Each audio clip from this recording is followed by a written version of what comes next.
In this video, I'll show you how to open the fuel door on your Kia Rio.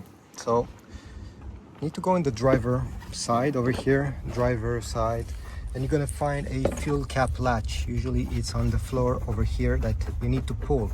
If it's not here, sometimes it's beside the hood latch and you need to pull it. This is the logo that you should see on it.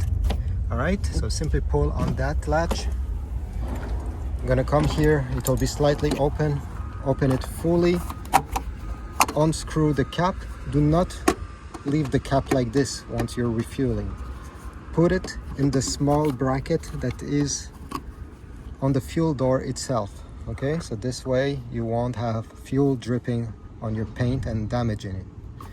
Once you're done, put it back, turn it clockwise until it's tight, and then actually you need to hear a click.